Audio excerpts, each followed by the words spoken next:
Oke guys, selamat datang di channel Mister Lumas. Pada kesempatan kali ini Mister Lumas lagi mau ngebacain lagi nih ya, baca berita ya, segmen baca berita episode 2 ya guys ya. Jadi kita baca dari Land Today nih ya guys ya. Tunggu sebentar, kita bakal buka nih ya. Oke, ini kita pilih Land Today yang paling top ya. Ini ada 10 nih, kita pilih satu aja nih ya guys ya. Kayaknya yang paling seru ini yaitu dampak fetisisme bagi orang lain guys ya. Ini karena ini belakangan ini lagi apa tuh namanya? Lagi rame juga ya diperbincangkan dan masuk berita Land Today itu lagi rame juga gitu yang tentang fetisme ini. Kita buka aja nih. Ini judulnya itu dampak fetisisme bagi orang lain. Sumbernya itu dari medcom.id. Ini diterbitkan pada tanggal 1 bulan 8 2020 jam 18.05. Kita baca ini. Sejumlah laman nasional masih membahas fetisisme atau fetisism karena isu viral yang hangat diperbincangkan di media sosial. Lalu, apa saja dampak kondisi fetisisme yang dialami seorang bagi orang lain, guys? Isu fetisisme berasal dari unggahan Twitter dengan akun mvikris soal fetis kain jarik. Kain jarik itu apa ya? Kalian baca sendirilah di Twitternya mvikris gitu. Nanti ada foto-fotonya gitu kan. Friksi itu. Atau kain panjang ya, kain jarik itu atau kain panjang yang dibungkus pada tubuh seorang dengan bagian mata dan mulut diikat lakban. Jadi tuh lu kayak kondisi badan lu tuh kayak udah nggak berdaya gitu, atau bisa dibilang kalau gue lihat fotonya sih kayak mayat gitu ya, kayak gitu loh ya, mirip gitu kayak korban yang udah meninggal gitu, lu dibungkus kain gitu, atau korban jadi dilakban-lakban gitulah dari mata lu, terus mulut lu dilakban semua sampai tangan lu gitu kayak freak banget sih anjing. Pemilik akun tersebut bercerita bahwa ia mengalami merupakan salah satu bentuk pelecehan seksual melalui foto dan video yang berkedok riset guys. Berdasarkan pengertian di laman KBBI atau Kamus Besar Bahasa Indonesia, fetisisme sendiri merupakan bangkitnya gairah seksual seseorang melalui suatu benda. Menurut Dr. Alvina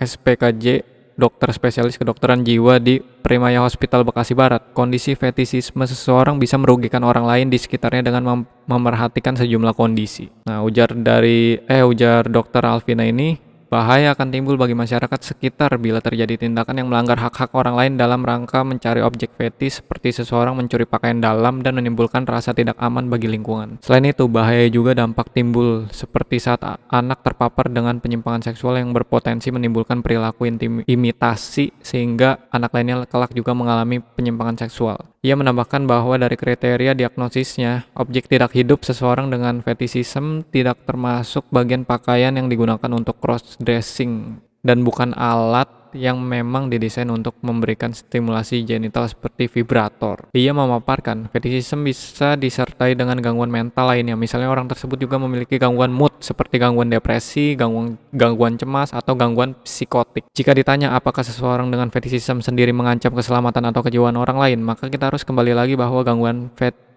fetishistik sendiri melibatkan objek yang tidak hidup dan biasanya ada rasa inadekuat, maka konfrontasi secara langsung jarang dilakukan. Nah, ini bahasanya berat nih, bahasa kedokteran gitu, gue juga kurang paham ya tentang inadekuat atau apa. Fetishisme mungkin bisa terjadi saat anak menjadi korban atau anak melihat perilaku seksual yang menyimpang. Ada teori lain yang mengatakan bahwa seseorang mungkin mengalami kurangnya kontak seksual sehingga mencari pemuasan dengan cara yang lain. Terdapat pula teori lainnya yang mengatakan bahwa terjadi keraguan tentang maskulinitas pada laki-laki yang mengalami fetishisme. Selain itu ada rasa takut terhadap adanya penolakan yang terjadi sehingga ia menggunakan objek yang tidak hidup untuk memberinya kepuasan seksual.